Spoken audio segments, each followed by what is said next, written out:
Right. Oh, wow. And we are live on the interwebs. Okay.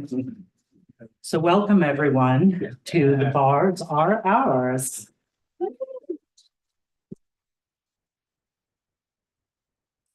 With the author Lucas Hildebrand and Nerv Maskapat. My name is Greg Newton. I am the co-founder of the Bureau of General Services Queer Division, which is the bookstore that you are in right now, along with my partner, Donnie Jokum, who is home. He has a full-time job that pays money and feeds us, so I let him rest. So we are an all-volunteer bookstore. Today we're being helped out by Tannen and Atsudas. And that's how we keep this boat afloat, is volunteers, donations, support from the center, and by selling books. So fun fact, this book is doing very well. So we were only able to get 2 copies. Don't rush to the back just yet, but yeah, we've got 2 copies, but we will offer 15% off if you would like to buy it through us, and then we will contact you when books arrive. And we have book plates here, so Lucas can personally sign your book. You can then place said sticker in the book, and it will be as if this didn't happen. If you're not already on our email list, you can sign up for that at the back of the room or on our website, bgsqd.com. And you'll get an email every other Monday about our many upcoming events. So we do have a suggested donation of $10. I always say give what you can, if you can. And if you'd rather support us by buying books, that is a wonderful thing to do. But there's change in here, so I'll pass that around. You can also give, thank you, on Venmo at BGSQD. 5 letters that are all around you, everywhere you look. And before I introduce our speakers, I wanted to read a land acknowledgement. So the Bureau acknowledges that our organization operates on the unceded land of the Munsee Lenape. We encourage you to join the Bureau in signing up to make a monthly donation to the American Indian Community Houses Mannahatta Fund. The Mannahatta Fund, according to its website, is an invitation to all settlers and non-native people who wish to acknowledge the legacy of theft and genocide that comprise the history of New York City and the United States. And you can find out more at mannahattafund.org. We also want to recognize that today is the 107th day of Israel's genocidal campaign against the Palestinian people, funded by our tax dollars and with our government's unwavering support. We hope that you will join us in calling for an immediate permanent ceasefire, an end to the siege, and an end to the occupation in order to end the collective punishment of Palestinians and to ensure the swift delivery of much needed food, water, medicine, fuel, and medical aid to the people of Gaza. Lucas Hildebrand is the author of The Bars Are Ours, Histories and Cultures of Gay Bars in America, 1960 and After, Paris is Burning, a queer poem classic, and Inherent Vice, Bootleg Histories of Videotape and Copyright. He is professor and chair of film and media studies at the University of California, Irvine. Nerv V. Macaspek, did I do it? Thank you. Is a political geographer, cartographer, and filmmaker. His research focuses on the kinds of work required of marginalized communities in creating spaces of peace, safety, and security amid violence.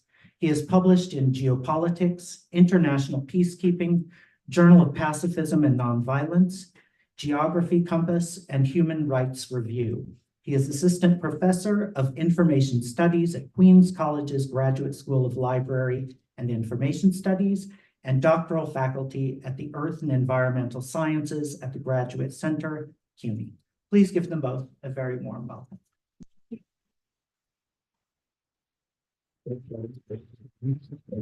Absolutely.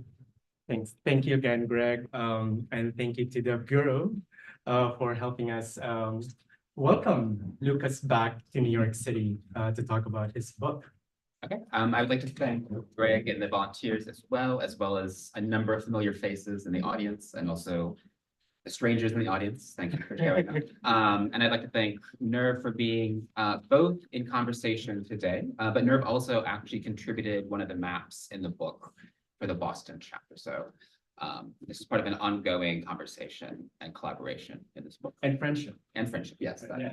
I first met Lucas in LA while I was doing the graduate program there. And we were kind of neighbors, yeah. I was in Silver Lake and we were kind of in Los Feliz. Yeah. And so we spent a lot of time around LA. At the bars. Yeah. People watching and like, pushing people up. Just kidding. But we're here to talk about his book, his new book. The Gay Bars Are Ours. Histories and Cultures of Gay Bars in America, 1960 and after. So I was really fascinated with the book, and I've learned so much, and I'm really looking forward to being in conversation with you and also with everybody in the room. So we're going to begin by asking Lucas to do a brief reading. That's what we're here for. Yes. Some reading. The library is open. Okay. From the introduction to give us a sense of the book and the main arguments and the scope of the book. Okay. So I'm just going to read a very brief passage from the intro to start. Can everyone hear me? Okay. Gay bars are known for their heavy pours and their life-changing possibilities. For generations of LGBTQ+ people, going to the gay bar has served as a rite of passage. We came out by going out. Whether patrons imbibed rotgut or top-shelf vodka, gay bars have been where queer people have gone to affirm their identities and to seek camaraderie among sympathetic strangers. Our clubs provide the stages for queer world-making, and they play better music too. These have been the preconditions for livable gay lives, communities, and political consciousness. In this book, I contend that bars have functioned as the medium for the historical emergence of gay public life in the United States. Gay bars have operated as the most visible institution of queer public life for the better part of a century, from before gay liberation until after gay bars' reported obsolescence. Gay bars have been essential to many queer people because only here could patrons let down their proverbial hair and be gay. In the chapters that follow, I focus on bars that cater to gay men, although their clienteles were often fluid. Bars were where gay male cultures could be imagined and expressed, and where gay male identities became recognizable in ways that were generative, normative, emulatable, constraining, and exclusionary. As I demonstrate, these venues have fostered distinct subcultures and new sexual practices. They have provided intra-community critiques, they have provoked intra-community critiques and activist organizing. They have created temples of dancing, fucking, and fellowship, and they have inspired alternative cultural expressions.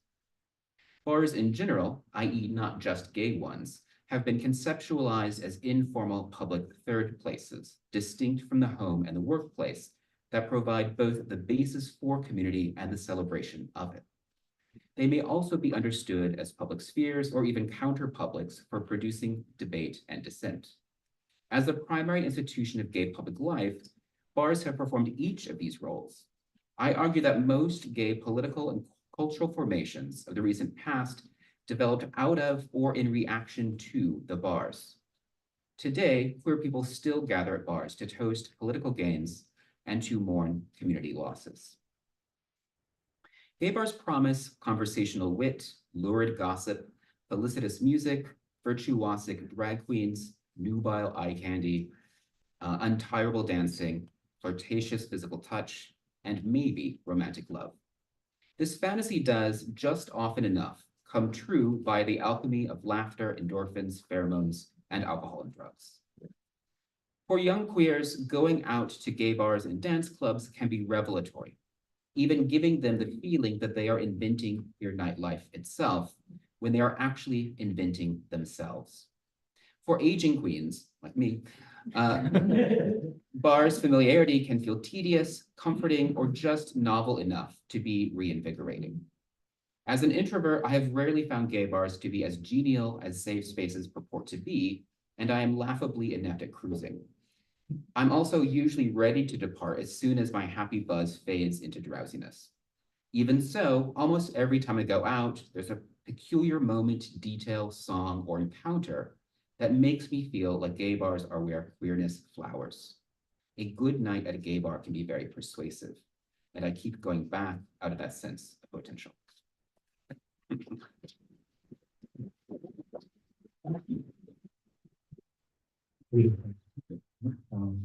When I was reading the book, it's very spiritual to me, you know. Not only because the way you write it is very personal, but also as an immigrant, like I don't know a lot of this story, not all of this histories.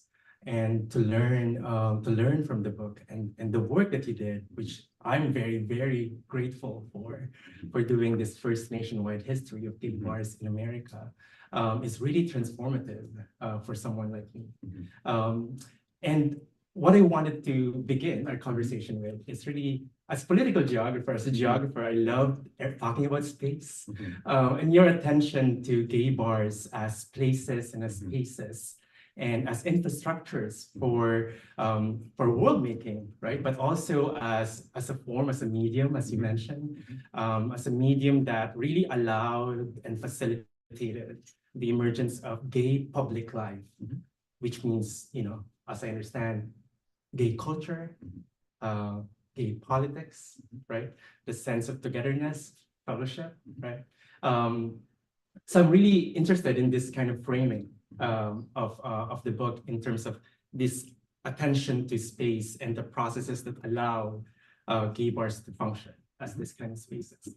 So I'm curious, like, why did you write the book and why now? Okay. Yeah. So around 2008, I was living in faculty housing in Irvine, California. A couple of you in the audience know what that means. Suburban Orange County. I had lived in New York, Minneapolis, LA before that, and I was sort of starved for a sense of nightlife, which had been part of my daily rhythms in my 20s. And it just sort of occurred to me that a book like this didn't exist, that we have micro histories of one city, one bar, usually pre-Stonewall, doing these recovery deep local histories, but there wasn't a book that was perhaps foolhardy enough to try to do a national history of gay bars. And it seemed like a fantastic project to take on. And I wanted it to be sort of a big project, a long-term project, something that I could sort of immerse in archives. I could travel, I could drink. And it just seemed like a kind of a world-making project to me, but it was also this kind of vicarious invention of a nightlife, invention of a community that I wasn't at that moment experiencing. I then sort of quickly moved to LA and sort of that wasn't necessarily the structuring condition.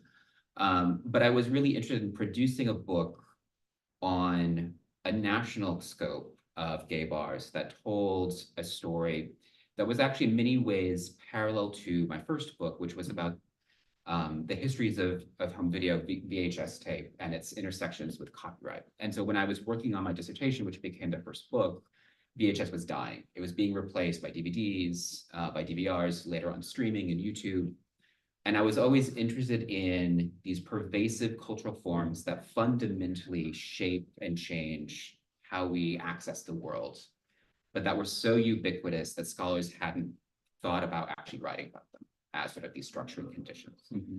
And although they're very different as media, it prepared me to think about bars in much the same way. So when I started the project, everyone kept saying gay bars are dying. And they usually told me that standing in front of a gay bar. And I kept, every city I lived in, the bars were still packed. Statistically, about half of bars have closed in the last 20 years. And it's so just numerically true that we have fewer bars than we did. And it's true that their cultural role has changed. But when I started, it was this idea of writing about gay bars before they've disappeared, but also writing about them in a way that gives a sense of that vitality. It's not sort of a hermetic history. Yeah, this I think like I think even in New York City, like the Mhm. conversations around Yeah. gay bars and amidst the digital spaces as Mhm. well. Mhm. That's really true. But again, like, I think like the argument you're making in the book is so compelling. Mhm. And I'm wondering, can you tell us more about the argument and why are you framing it in a way in relation to, say, gay public life? Mhm. Yeah, so one of the sort of truisms that preceded work in the book, and I don't even know if there's any one place that said it, but that sort of gay bars were understood, at least from the early 60s onwards, as the primary institution, particularly for gay men, but for sort of any kind of sense of a gay, lesbian, or queer community in the United States. And it was understood that the private market had sort of provided spaces and provided services for a community that the government wasn't going to serve. And it was typically sort of a disreputable or often sort of mafia infrastructure that provided a safe space because they paid off the police and they made profits off of the cigarette machines and the jukeboxes and all the other sort of coin operated and distribution elements within those spaces. So it was its own unique sort of history and sort of the culture emerged out of the bars in that particular way. And I think when we think about a history of gay bars, we often think, and I think we're going to talk about this, we talk about Stonewall or something. So the idea that gay lib came out of Stonewall, but usually it's understood as this turning point in gay political history. People don't spend as much time talking about Stonewall as a venue and why it happens there and what happens in terms of the preconditions for Stonewall to have become what it became.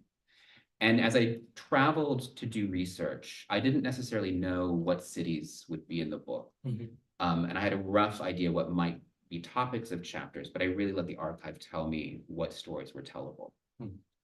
Yeah, and I think like the argument around Stonewall and the work that you did. First, the discussion in Stonewall, you included it in the introduction, Right.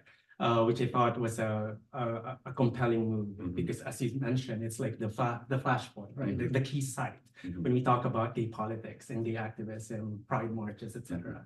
But you also explained in the book that Stonewall was possible because of the existence of gay bars before it. Right.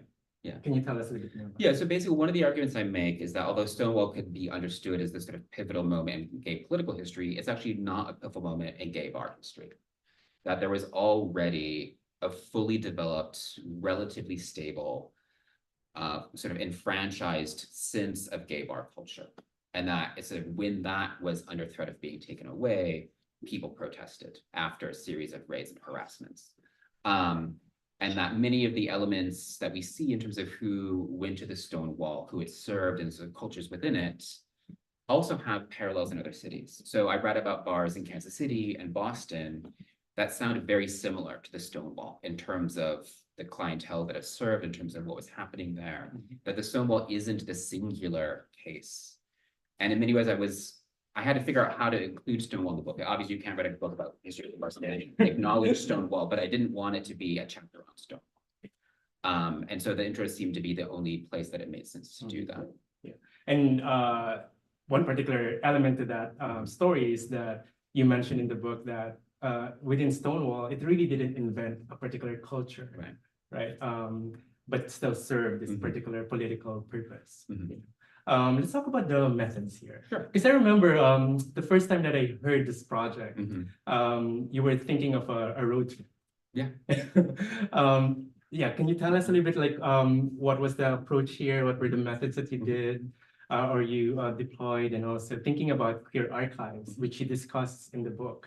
And queer archives, not just like going to this archival institution and like accessing the files, but actually making the queer archives and the role of the gay press as an important element to that. Can you tell us more? Yeah, so this is an archival project, and there's been a lot of work within Queer Studies sort of exploding the concept of the archive, and I actually want to like reclaim the archive and say, no, actually archives are real and they do real work, and it's important to actually not just claim the pop something you liked is an archive, which has a value, and I'm not saying get rid of that, but also let's give props to the people who are actually really doing the labor of preserving documentation of our history. So I basically camped out every single summer at the One Archives in Los Angeles, which is the largest gay and lesbian archive in the world, going page by page through local gay publications, national gay press. I spent a summer in Minneapolis at the Treader Archives at the University of Minnesota.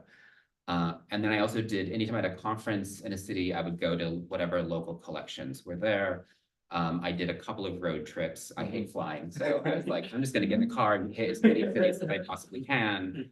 And went to both sort of like very institutionalized archives that have sort of very proper but bureaucratic procedures for accessing and preserving and indexing and cataloging materials. I also saw a lot of collections that were these sort of self-invented, self-appointed community archivists. So I just flew in from Houston, which has more local historians than any other city I've encountered. And this is live stream, so maybe I shouldn't say too much, but they don't always get along and they don't always collaborate. But there's sort of these sort of strong personalities, each of whom has a very personal mission to document local Houston history, and there's all these sort of history projects there.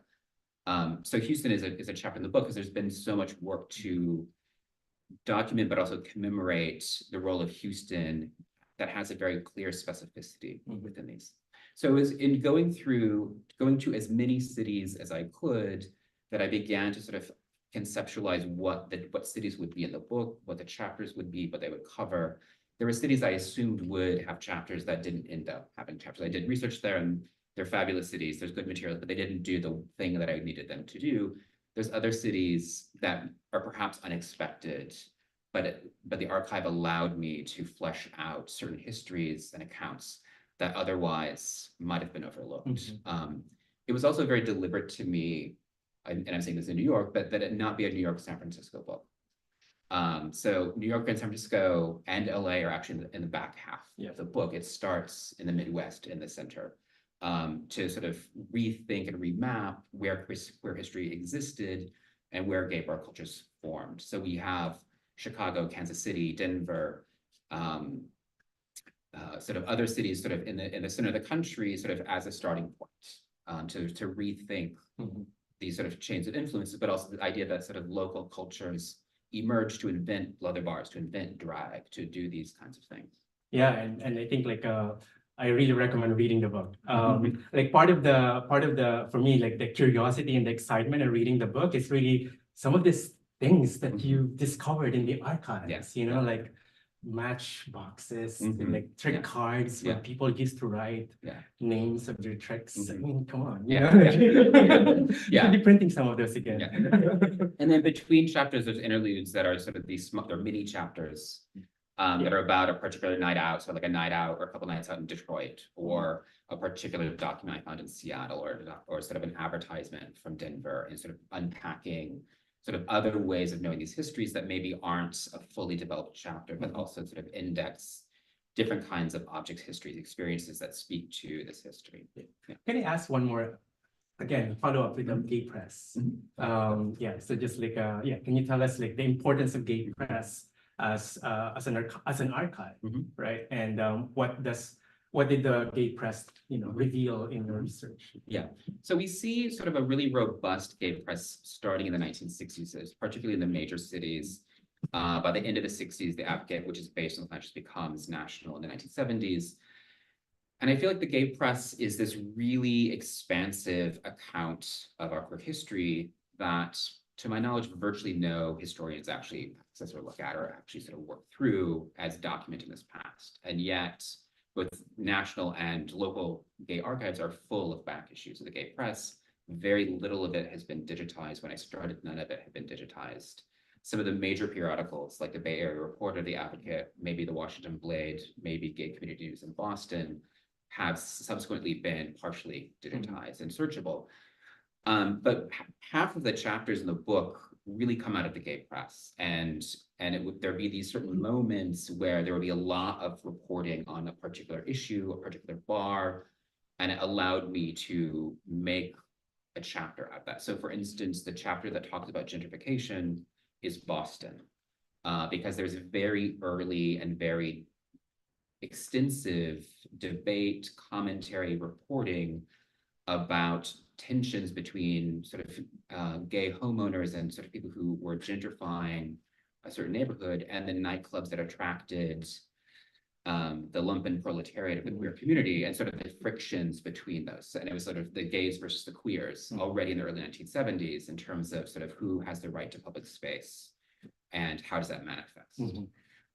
And Boston wasn't the city I had imagined being the gentrification chapter. It's a story that I didn't know until I found it in the archive and Gay Community News.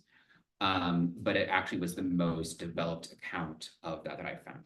And there were a number of other cases where a chapter actually developed out of reporting in the gay press. So San Francisco focuses on generational rifts between the boomers and Gen X in the late 80s, early 90s, which is not something that I was aware of at the time. But when I began seeing reporting on these tensions, it made a lot of sense to me. And it was a sort of shift between sort of the people who had come through the sexual revolution and gay liberation, and sort of this had invented a certain model of the gay bar, coming into tension with people who came of age after AIDS and who were sort of on the cusp of this emerging queer politics, queer identity, who were rethinking the bar in terms of parties that had either more inclusive practices, so like the Box Dance Club, which was a weekly party in San Francisco with a female DJ that played a lot of hip hop, and it had the most integrated crowd in the Bay Area. Emergent lesbian parties, which were basically like, hey, lesbians can have fun too. It can be sexy, we can dance, it's not just for boys. And Club Uranus, which was sort of the San Francisco version of Club Kids and sort of embracing freakery and sort of pushing boundaries in those ways. We also have the emergent boy parties, which were the twink, what we now call the twink parties, which were obnoxious and not my thing, but it sort of was still staking a generational claim. And it was sort of the lightning rod in the feuds between generations. And it was something that I'd never heard anyone talk about, but it made immediate sense to me when I found it in the Bay Area Reporter, that there was actually a lot of reporting in 1988, 1989 about sort of both generational feuds, but also a new batch of parties redefining what nightlife could be. And certainly as a Gen Xer, I've experienced certain frictions with millennials or Gen Z that I don't understand them and their cultures or what they want. And I think the gay bar means different things across these different generations. Yeah, absolutely. And one thing as well, like, you know, your expertise on cinema and media studies also really come to play very vividly when you also examine some of this visual ephemera. Yeah. Like posters, flyers. Yeah. Can you tell us a little bit? Yeah, when I first started the project, most of what I found in the archive and most of what I was looking at were ads, flyers, matchbooks, things that were like really fascinating visual and tangible objects, but they didn't have any narrative content. And that's really where the gay press came in. And so I knew that part of what was important was maintaining an attention to the visual ephemera, because all of this, part of what was fascinating to me about the ads, the flyers, the matchbooks, is that virtually never did these actually represent the actual space or the people who went to these venues. They had logos, they created imagery that was kind of fantastical. They may have, later on, they may have stock photos of Go-Go Boys, but there wasn't necessarily there wasn't an indexicality, there wasn't necessarily a relationship between the image being constructed and the space itself or the people who went there. And so I was really fascinated by the ways in which the advertisers actually did a lot of work in terms of inventing a fantasy or inventing an imagination of what a gay bar was and could be. Yeah, absolutely. Speaking of visuals, can you talk a little bit about the cover? Yeah. Yeah. So the cover is from a painting that is in the basement of a bar in Omaha called the Omaha Mining Company.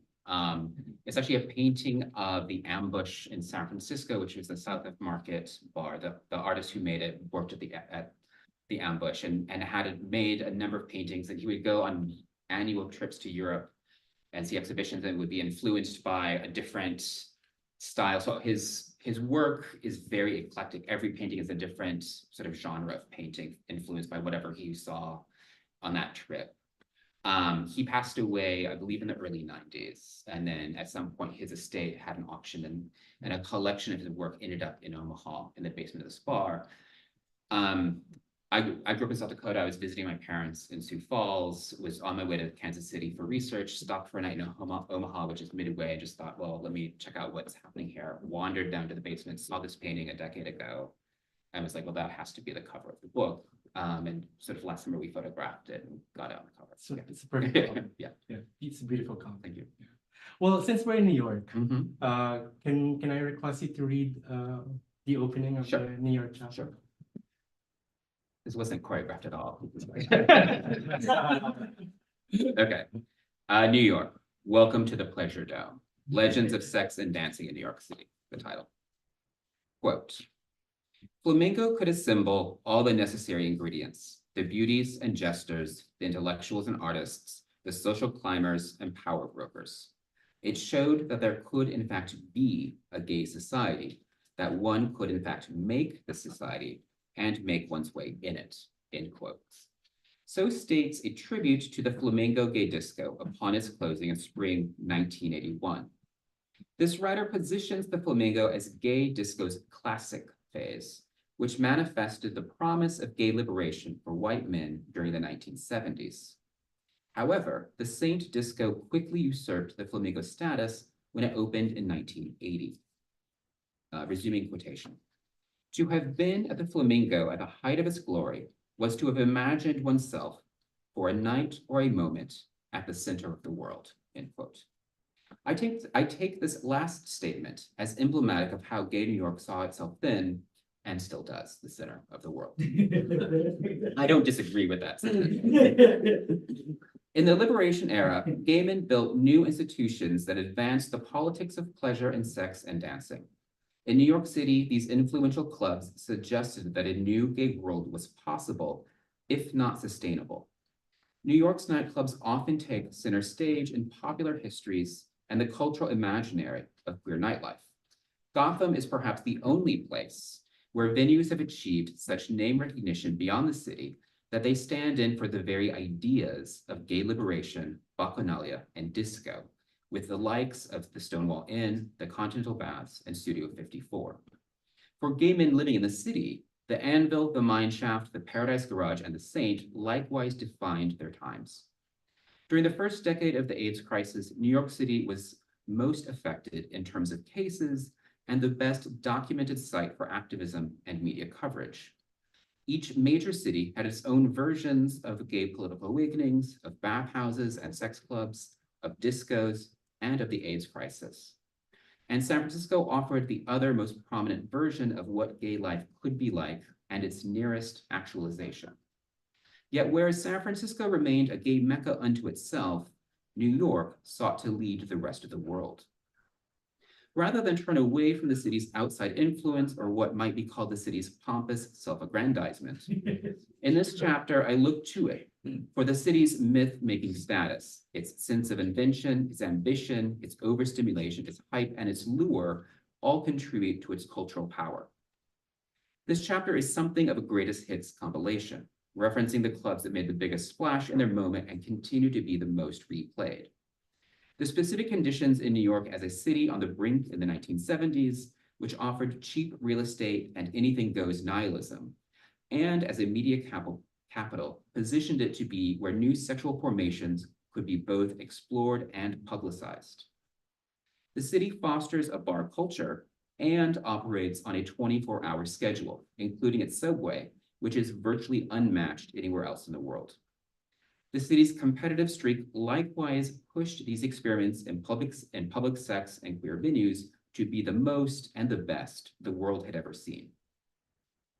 In this chapter, I look to New York in the 1970s and 1980s to revisit the gay venues that came to be paradigmatic of their genres, or seen as the pinnacles of nightlife genealogies. The Continental Baths, the Anvil, and the Mine Shaft sex clubs, the Paradise Garage, and Saint Discos. These were the new institutions that the gay lib generation, largely comprising baby boomers, built as an expression of a new world and in their own image. Here I understand bathhouses, sex clubs, and discos as collectively constituting the cultures of the gay sexual revolution, such that parsing which clubs were bars and which technically weren't would negate understanding their imbrication. These venues opened in succession and were understood in relation to and rivalry with one another. The clubs I reference in this chapter not only drew memberships in the thousands, but also elicited heady accounts of their decadence that entrenched their fabulous status. Accounts of these venues tend toward awe. The word ritual appears across tales of these places, and for their faithful, it's sometimes felt that only inside these pleasure palaces was one really living. These clubs promised to transform one's sense of time and transcends one's own physical limits via sex or dancing or both. Going to them often inverted the traditional prioritization of day over night and constituted parallel nocturnal life worlds all their own, often sustained by a cocktail of drugs and the allure of total carnal satiation. One Saint employee compared working at the disco to a weekly flight to Tokyo for the ways it disoriented his biorhythms. Licensed bars had to stop serving liquor at 4 a.m., but many of these venues operated as private clubs without temporal constraints. Often, men did not enter these venues until midnight at the earliest, and they typically peaked after 4 a.m. in the case of sex clubs or baths, or even 6 or 7 a.m. in discos, and continued until noon or even for days on end. The DJs would spin sets for 10 hours or more as dancers would push beyond exhaustion to a kind of euphoric state. Off the floor, friends would massage each other to keep their muscles primed to continue. Men might spend entire weekends inside the baths. This lifestyle was unsustainable for most and almost immediately inspired such cautionary novels as Andrew Holleran's Dancer from the Dance and Larry Kramer's Faggots, both 1978. This culture was threatening because it obliterated long naturalized social and sexual norms and promoted alternative ways of living. But in focusing on pleasure, gay men had done little to change conditions in the society at large. As a reader's column in the Village Voice remarked in 1977, gay men embraced public sexuality in the gay ghetto, but have, quote, have traded off job protection, economic guarantees, and a social atmosphere of understanding. Without political or economic base, the gay community has no power. What is called progress, then, is in fact paving the way for a gay backlash that could surpass anything this community has known, end quote. I understand the political critique, but also unabashedly romanticizes history for the thrill of remaking the world. As much as these clubs symbolize the exemplary expressions of gay life, the mineshaft and the saint in particular would also become synonymous with AIDS when the epidemic ravaged their memberships. The disease was not only a cluster of medical, political, and symbolic crises, but it also threatened these new public cultures of gay male urban life. The first cases were reported in 1981, but the historical rupture was less clean than we might imagine retrospectively. The cultures of the 1970s carried on and overlapped for years with evolving new practices and developing knowledges. The club's closing in the mid to late 1980s symbolized the end of the liberation era and the disappearance of a culture, concurrent with a broader reactionary political pivot to the right and changing economics. To be clear, the mineshaft and the saint were not closed by AIDS. They were closed by public policies and by the real estate market, both of which virtually assured that their likenesses could never exist again. This was even before Mayor Rudy Giuliani's 1990s quality of life campaign against adult businesses and nightlife transformed the city even more. In their own moment, the Continental Baths, the Anvil, the Mineshaft, the Paradise Garage, and the Saint were recognized as embodiments of the gay zeitgeist, and their legacies now constitute the sites of a golden age history.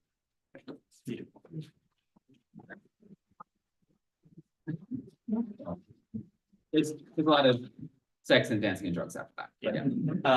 One of my favorite chapters. My favorite chapter because it's very comprehensive and it's just fabulous. Like I think as you mentioned, like the inventions that emerged from the gay bars in New York City around this time, from the bathhouses to disco, DJs, all these things are just like technologies and inventions that are so inherently gay. So I think that's a very like a great history lesson, right? But I wanted to ask, like when you were researching the New York chapter and you lived in New York, right? What surprised you the most? Because they're very uneven, right? Like you looked into the bathhouses, the disco spaces, etc. So was there anything that surprised you the most? Well, so one thing I also want to say, sort of, historians are often very skeptical or critical of golden age histories, and in both the New York chapter and in the Houston chapter. So these are the chapters that are paired together as sort of the institutions. And I was actually really interested in actually engaging why are these particular bars and nightclubs and bathhouses constituting a golden age history? Like, why are these the defining institutions? And rather than sort of just shut down this sort of notion of a golden age history, I was actually interested in sort of working through the like sort of what's generative about it and why is there such lore around particular sites that have this kind of legacy and this sort of longer influence. And I was interested in the ways in which it helped sort of define what we imagine these venues could be. So it's not, so I'm interested in both sort of documenting the actualities of these spaces, but also their myth-making status and taking that seriously and sort of taking pleasure in these spaces, even as I hold them accountable for various political critiques that one could have of them. For the New York chapter, what was interesting to me was that it's I think probably the only chapter in the book where general readers might sort of recognize the names of the places I'm talking about. That was actually deliberate in many ways, because I was interested in exactly those spaces that are the most mythologized, the most famous. And this is really the only chapter that does that, aside from mentioning the Stonewall in the introduction. Part of what I was surprised is actually compared to other cities, there's comparatively less archival material in New York for these bars than I found in certain other cities, and in terms of its relative sort of sense of importance. And I think perhaps it was because they were actually so well documented and they were so prominent in their own moment, there was less of this sort of collecting mentality, or it became less institutionalized in archives in New York than it was relative to Houston or certain other cities. But in terms of what was surprising me, it was just this idea that someone could actually dance for 36 hours and do enough drugs to maintain that. And I think sort of one little, I think it's an aside when I'm talking about the Saint, is that sort of between shifts, the staff would use baby powder and vacuum to sort of extract the sweat and power vacuum. Yeah, power vacuuming just because of the condensation of sweat, both from the dance floor and from other things that are happening in the balcony. I want to ask about the racial dimension. Of these spaces, as you discuss beautifully in the book, like in Paradise Garage, for instance, and the Saint, for instance, there are different audiences, right? Can you tell us more about? Yeah, so the Paradise Garage and the Saint have almost exactly overlapping years of operating, and as the Saint is in the East Village, Paradise Garage was in the West Village. They're actually geographically very close to each other, but they were understood to be wholly distinct and not serve overlapping memberships. And they were sort of considered the two greatest gay dance clubs ever. And I buy it, but I was never at either one. But when people ask me what bars do you wish you would have experienced, those are the two I always say. So the Saint was a very affluent venue. It was sort of the venue that inherited the Fire Island crowd with money, the white gay men who had status.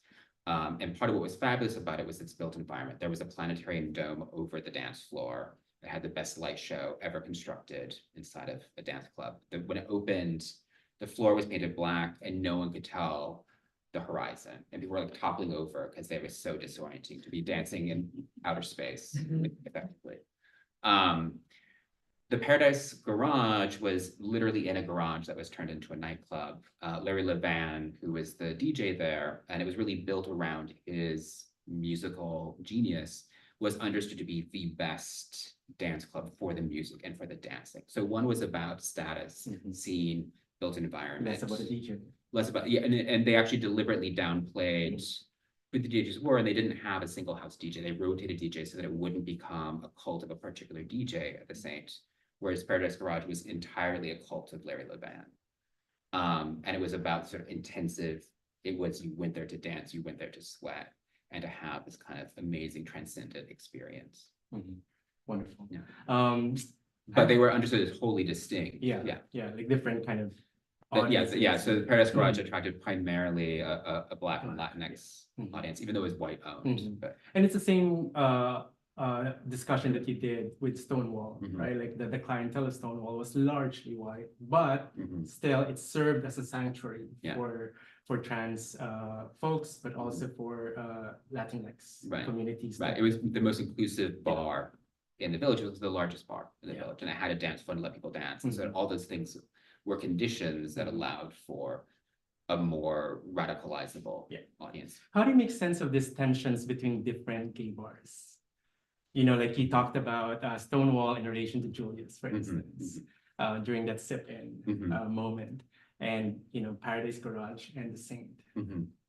What do you make sense out of this tension? Well, I mean, one of the things that's sort of throughout the book, and that's sort of, I think it's one of the, if you're a person who's ever gone out, it's clear that there's different bars for different kinds of Yeah. people. And bars sort of create and invent and define their own communities and their own constituents through them. And so in any city that has more than one venue, you're gonna have these kinds of differentiations happening and maybe even rivalries in certain cases.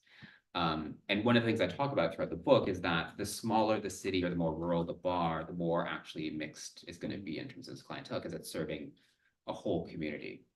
And as you get to larger cities like New York, San Francisco, Chicago, sort of as there's more bars, more of those, there will be bars catering to different demographic segments, but also you have more bars competing for the affluent white male dollar as well, because they're seen as the most lucrative. And so they're going to sort of, you actually have in the urban area, in the larger cities, you actually have a less reflective demographic match between who's at particular bars in the larger region. I want to ask about the rest of the book. Mhm. So you structured the book in 4 parts, Mhm. right?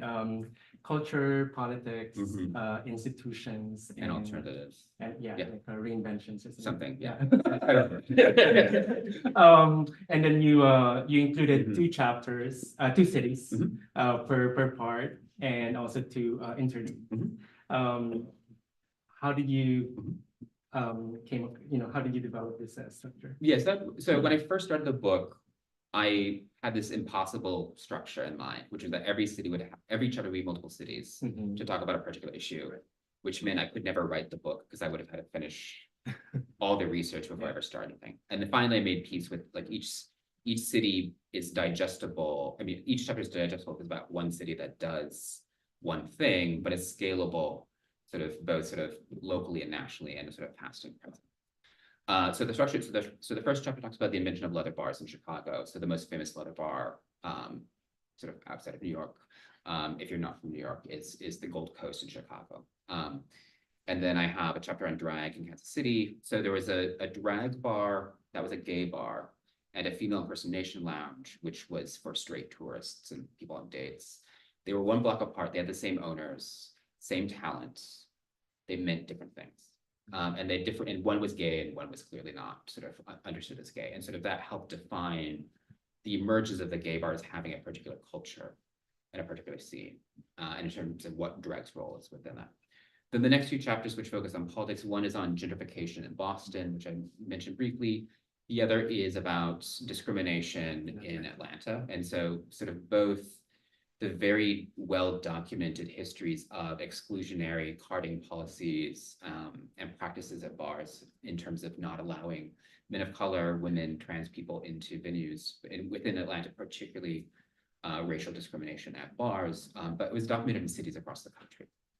Within Atlanta, we see probably the most effective and most organized grassroots coalitional efforts to document it and to get city council to actually change the local laws around admissions practices. So in some ways, it's the city that has the most documentation, the most efficacious activism to change the law, much in the vein of the civil rights movement, which sort of was understood to come out of Atlanta as well. It sort of was about the sort of doing this for the gay community in Atlanta, as well as what sort of Atlanta meant in terms of civil rights more generally.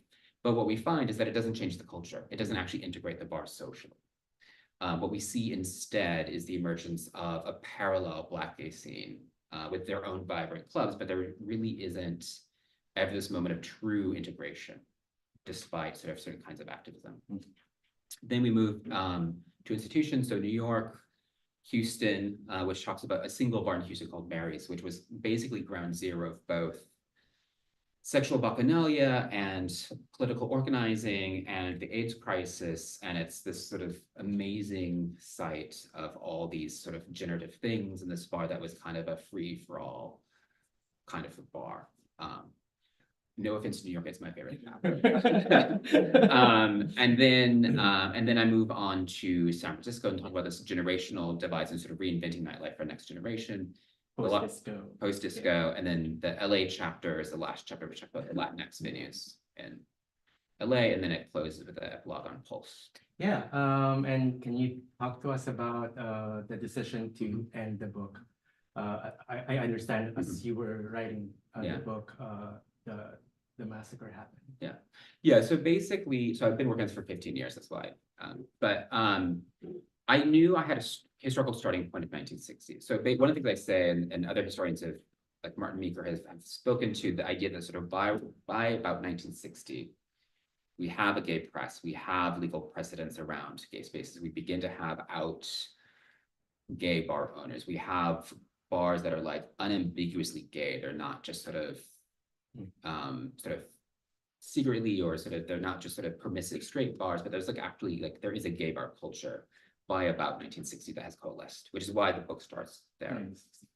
And the Gold Coast in Chicago, the Colony Bar in Kansas City, both start around that moment as well. What I didn't have was an end point for the book, in part because I was refusing the narrative that gay bars are dying. So I was like, there's not actually an end point. But as I was working, the Pulse massacre happened, and it seemed that it had to be in the book.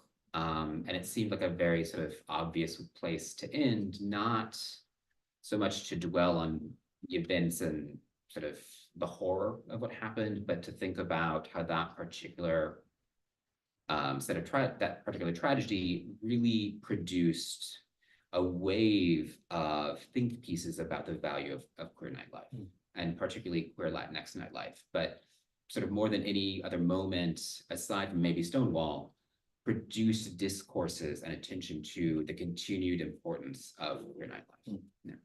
Great, wonderful. Well, first, thank you again for doing this work. Yeah. We really are so grateful for the time and the energy and everything that you did for all of us. Yeah.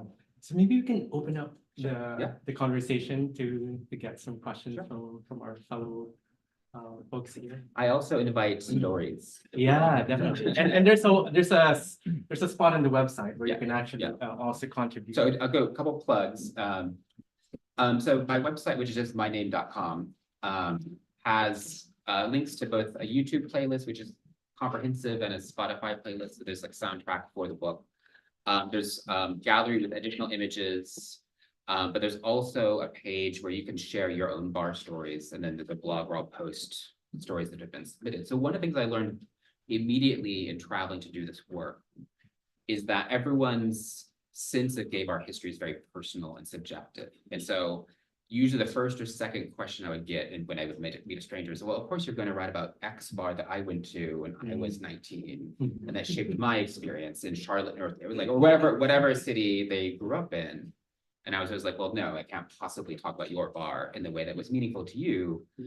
But it did shape my understanding that this history is personal, it is subjective, it is lived. And so one of the things I try to do in the book is capture some of that texture. So it's not sort of a dead history, or and it was very important to me that no book about gay bars should be boring.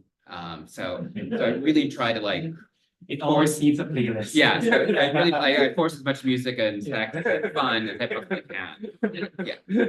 Great, thank you. So, but anyway, so on the website, if you're interested, I'm very happy for people to share their stories, and then I'll post them on the blog. Wonderful. All right, so one question at the back, and then one question at the front. So I have a question about methodology. You talked about kind of having difficulty or thinking about what counts as a gay bar and what doesn't when it comes to venues. What about the question of what counts as a gay bar, something you touched on just now, versus any other kind of bar? And I want to sort of connect the question to the context of generational conflict that you mentioned between boomers and Gen X. The conflict that we're kind of seeing today when it comes to gay bars is that you have a lot of queer and trans bars and gay bars that are not specifically gay bars, right? So you contrast what's happening in Manhattan Mm. right? Other than a couple in Williamsburg, none of them are officially gay bars, but there's a ton of queer bars, Mm. right? I guess that, and then also maybe how that ties into like the digital aspect that Aaron mentioned. Yeah. So one of the things that I talk about is, so there's a couple things I'll say. So one is that I was never interested in being really rigid with like, well, what was its licensing? What was its zoning? Like, is it like truly a tavern or is it a pub or like, is it after hours? Is Like there a that, dark room? yeah, like that didn't matter to me. I mean, for me, it was like, well, sort of people float between these spaces in a porous way and sort of people going to these venues sort of don't experience them according to like those legal definitions. So I was never interested in those particular things. And the New York chapter is actually the one where almost none of the things I write about at length were true bars in the traditional sense. But if you look at other cities, the versions that existed were bars. They did sort of look like they had licensing, those kinds of things. So, and historically, the emergence of gay bars was that they were often it might be a hotel bar, like the Astor Hotel had a bar that was so permissive, and so people could show up and sort of feel safe in a particular space, but it wasn't a defined gay space. And certain bars sort of had a tipping point where they became gay, but they were never sort of officially gay owned or sort of avowedly gay. So we see that sort of on the early history, and then sort of with gay liberation, with the sort of entrenchment of bar culture, there was a real interest in sort of defining a culture and sort of naming it and having rules. For instance, the Mine Shaft having a very famous dress code about like who could be there and what you could wear and No what you could deodorant. not wear. Yeah. No deodorant. What? Yeah, no deodorant. Yeah. So no sweaters, nothing. No eyes on. No eyes on, exactly. Yeah. So there was this period of like really rigid definition and sort of this idea of like creating a space and a set of practices that sort of define a community and define an identity and define a culture. That begins to change in the mid to late 80s, in large part because of the AIDS crisis. Both because the clientele in certain spaces were dying or people were afraid to go out. Also because really for the first time since the very early days of gay liberation, gay men and lesbians were actually working together, both sort of in activists and in terms of women doing a lot of caretaking for men, and sort of the communities were healing and coming together in new ways that then redefine like, so if you're doing that kind of care work or you're activists together, you're not going to sort of then go to different bars after that. Like you're going to sort of carry on those social bonds in where you go out as well. And we begin to have, for instance, this move towards inclusive parties, most notably in San Francisco. Also tracks in DC for the 93 March on Washington advertised itself as the most politically correct dance club in Washington, DC, which I love as an advertisement, sort of basically claiming like sort of we are an inclusive space, but the logic, which mirrors much of what happened later, was that they're inclusive in terms of they have different nights for different clientele. So they don't actually bring people together on any one of those particular nights. So there's a lesbian night, there's a hip hop night for Black DC, but they don't actually integrate the spaces themselves, and that's one of the sort of structuring tensions. By the 90s, we have already frustrations with bachelorette parties, de-gaying gay bars, or people going to drag shows. We had an experience. Yeah. Let's not speak about that. And then sort of more recently, I think part of what we're seeing is this generational redefinition. And I think one of the things that's really interesting in our moment, post sort of both generationally and also post-COVID, is that we lost a number of gay bars before COVID, we lost others during COVID. We're starting to see new bars opening, but it's this opportunity to reimagine what is a gay bar, what is a queer bar, who's it for, what's, sort of including even sort of bars for people who don't, bars for people who don't drink, or people who don't identify with a sort of binary gender. And so one of the things that we see is that as more people identify as non-binary or pansexual, it defies the structuring logic of a gay bar as being premised on binary gender, binary sexuality. And I think we're in a moment of, we don't know yet what that will look like. But we're sort of in this generative period of figuring that out. Yeah. Did that answer your question? Yeah, okay. I'm gonna call you soon, but you also write about gay bars are gay because of the promise of potential sex, Mhm. of Yeah. gay sex, Yeah. right? And- Well, that's what makes them gay bars. Yeah, Yes, exactly. Yes. Yeah, so Yeah. building on that, I think like as someone who's met their partner on the dance floor, Mhm. who's like built a lot of community around that, and Mhm. met a lot of friends that way.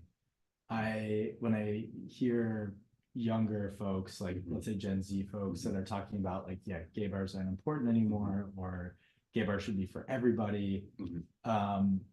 It's hard to, because I appreciate the like where that's coming from, but I also don't want them to be for everybody in Mhm. terms of like, I hate when I'm on the dance floor and a straight girl is next to me and says like, you guys should make out. Like, that's not, you know, like, and we've all been there as gay men, you know, and you're like, are you like, you know, I'm dating myself with like the Will and Grace references. Right? And so I like, how would you approach like not being like, let me tell you, kid, you know, like I have 20, 30 years on you, but how would you approach talking to someone younger about like why they are important and why it is important for like, let's just say gay men or gay women to have their own spaces, you know, racially integrated, of course, but why that is important without like pouring down like, you know, 50 years of history on them at the same time. Yeah, like here, kid, read this book. Yeah. How would you approach that? Well, I mean, I start with the book by saying this was historically a rite of passage for many people, but it's, I think, no longer the primary way that people sort of come out, or it's not sort of the primary way people sort of imagine naming their sexuality or finding friends or finding sexual partners. And I think the internet, apps, other things have changed those things. And we're not going to go back to the sort of what it was before. But I did know that I needed to be able to speak across generations and always historicize what I was doing. And so since I'm also a professor, I have a sense of in a classroom what young people are going to react to certain things. And some of the things I thought there might be some disbelief that it really was like this. So for instance, this sort of question of going to a club and this question of consent that has, I think, really changed culturally, particularly within for queer people and within queer spaces and there's a lot of sex in the book because I think historically there was a lot of sex in these venues, but I also had this sense that there are probably generations that wouldn't believe that, or they would think that's problematic. And so I had to figure out how do I talk about different meanings of consent historically and to work through that. So one of the things I speak about is sort of entering into these spaces was tacit consent to be part of a sexual culture and to potentially be touched. And yes, maybe someone touched you that you weren't attracted to, but you like, it wasn't understood in sort of a discourse of harm within that time, which now I think it might be understood that way by our students or by Gen Z or whoever. So those definitions have changed over time. But I also sort of, the explanations I've heard over the years about why gay bars are closing. So the early ones was always like the internet and apps are killing the gay bars. And I do think they have changed the role, like what role gay bars play. And they're no longer the only institution for meeting people, for finding partners. But I also always say people use these technologies within the bars as well. I mean, if you're in a gay bar, people are on Grindr, Scruff, seeing who's around, who's single, who's available, what they're into. Verifying. Yeah, verifying. And so I always say it's like Pokemon Go. Like you're using it to figure out, yeah. Or maybe you meet someone on an app that you meet at the gay bar because you don't want to go to their apartment first. So these are symbiotic technologies, I would say, even if they've changed the broader culture or that the gay bar is no longer the only place that happens. The other thing that's happened is people generally come out younger than they used to. So people are coming out before drinking age, which wasn't historically the case. And so there's not the bar as the place you go to find those things. But I also always say, we may have found an amount of acceptance and there may be sort of, you may feel safe in other spaces, but Applebee's or whatever sort of straight space is not going to give you the dance floor full of people, this kind of like erotic experience. collective. Yeah. There's relatively few blowjobs in the restroom at Applebee's, probably. So I mean, there's still certain things that sort of As of yet. as of yeah, but also like, but there's certain things that gay bar does and can do that other spaces actually can't replicate. And I also say it's the same thing with the internet, the apps. Like you can't replicate the experience of being on a dance floor with other people. Right. And we learned that definitely during the COVID shutdown, like Zoom happy hours were horrible. They're alienating experiences Yeah. that sort of actually didn't reproduce. But also like the compelling argument that you're making is that the emergence of public life and the maintenance of gay public Yeah. life, can we see that in gay apps Yeah. happening the way it did Mhm. throughout this history that you're tracing, right? Or just and all of these sort of, so I mean, part of what I'm saying is also like all these subcultures that we have, whether it's leather, whether it's drag, or the politics, the activism around discrimination, the bar became the site Yeah. to articulate those things. And to refine and Right. improve upon and Right. invent a lot of this Right. like practices and Right, technologies. yeah, so the bar was the precondition for all of these discourses and politics that we have now. Great. More questions? Any more questions? Stories? Yes. Yeah, I'm just curious, this is a very interesting discussion that's going on here about, the guy up front talking about, you know, the younger generation and their perception of the bar. Mhm. And I can't help but thinking that the way this history of the bars took shape around sex, Mhm. right, consensual pleasure, and as you say, we talk about. And then there's a cultural shift that I'm trying to figure out in my head, when does it happen, our age, and then when towards identity. Mhm. Right, so when the bars become shaped around identity, there's a giant shift there in terms of the sexual. Even you said there was erotics on the dance floor. Is there still erotic? Is still erotic in a club that wants to be identity driven as opposed to sexually driven? You know, but I don't know. I'm just thinking about this shift that has happened in terms of the cultural, political mind of queerness. Mhm. And erotics have kind of been reconfigured. I would say if it's a good dance club, yes, it's still erotic. But also I would actually sort of push back a little bit against this idea of like, it was about sex and then it was about it, because I think in the 1970s, like you were performing in a gay identity through these kind of sexual cultures that were very public. And so like these were actually very much co-constitutive in a certain way. And then sort of with perhaps the desexualization of these spaces becomes sort of more, it's a refining or expansion of what that identity is, or it's more inclusion, or so it's more integrated in a certain way. I think the question of consent that you raised is interesting too, right? This shift in the way of thinking around that. Mhm. Yeah, and also reminds me, you know, like the question around, is it still erotic, right? Like to go to bars now. And in the book, you talk about like not only the actual kind of sex part of the bars, but also the sonic experiences, the dancing, you The know, all the smells, yeah. smell, the fashion and gender presentation, like all these things really, you know, are part of that kind of erotic vibe that maybe we seek when we go into these bars, right? So it's not, I think it's not just necessarily about like, yeah, we're just kind of like prudish now than before, but it's more about like, you know, like maybe different ideas and experiences of eroticism in these spaces are also shaped by a lot of these technologies and kind of practices. Questions? Yeah? Well, if there's no more questions, Okay, thank you. well, let's give a round of applause for you.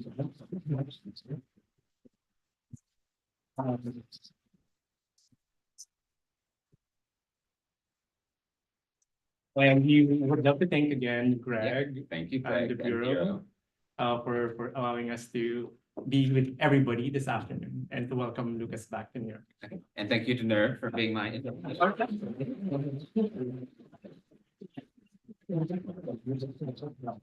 We're gonna do a selfie with the crowd. Is that okay? We're asking for consent. You can cover your face if you're not. Oh, you want your camera? Let's do it. All right. All right. How do you do it?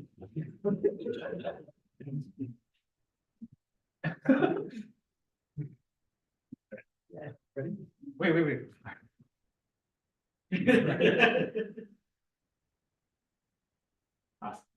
Thank you. Thanks, everyone. So as mentioned earlier, we have those two copies for the two first. Are we gonna lucky raffle people. them or- No, you just gotta be quick. Otherwise, we'll be offering you 15% off and we will notify you when they arrive. So thank you very much for coming today and for your patience with books. And I also I'm sort of informally encourage people to wander or saunter or sashay down to Julius afterwards. Okay. Sweet. Okay. Thank you.